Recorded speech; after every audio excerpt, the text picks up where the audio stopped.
too. We're in, going back to the dream time, just means in the beginning of time.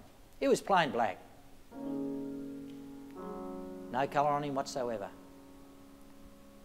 He lived in this little hollow tree on up the side of this hill.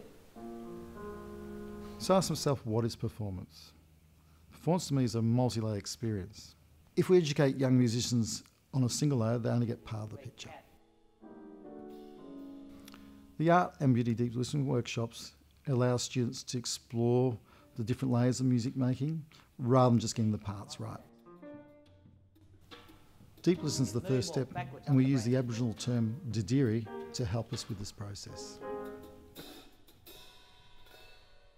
There's a lot of pressure, I think, for children to look at, say, a particular way of playing music, that it has a preconceived outcome, as classical music has. Whereas improvising is about them, how they feel, about what they feel like on that particular day, how they want to contribute to the ensemble. It's a very joyous way, very healthy way to allow kids the opportunity to be themselves. But what we're doing is we're actually just taking the lid off the whole thing.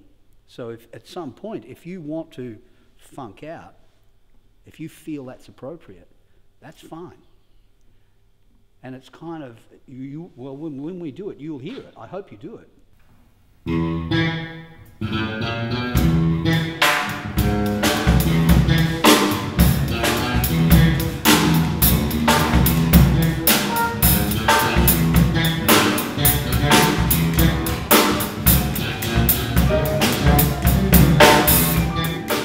But then there'll be a point where you say, okay, I've done that now. What can I do now?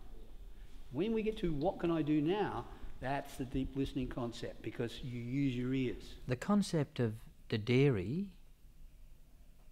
I learnt that when I was very, very young, on the riverbank with my grandfather. I want you to shut your eyes and just listen to the sounds that you can hear. Listen like you've never listened before. Go on to a level that the deepest listening that you can do. You can hear that hum. There's a hum in the speakers. It's just a way of living for us. Sitting on that riverbank and being silent.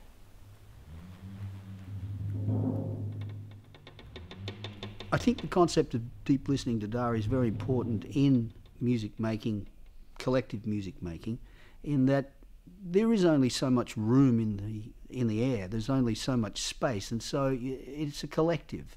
If someone has an idea, and if you think that the guy next to you or the girl next to you has got a good idea, then you can contribute to that idea.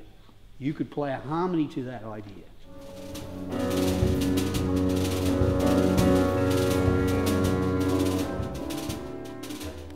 Practicing an instrument at home is a far different experience from playing with an ensemble.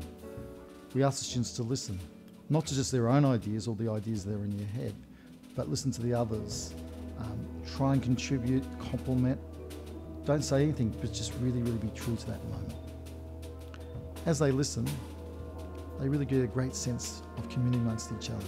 They really work with their own creativity, bringing their own voices to life. This is such an important step in the music making process, and really will feed into their everyday lives.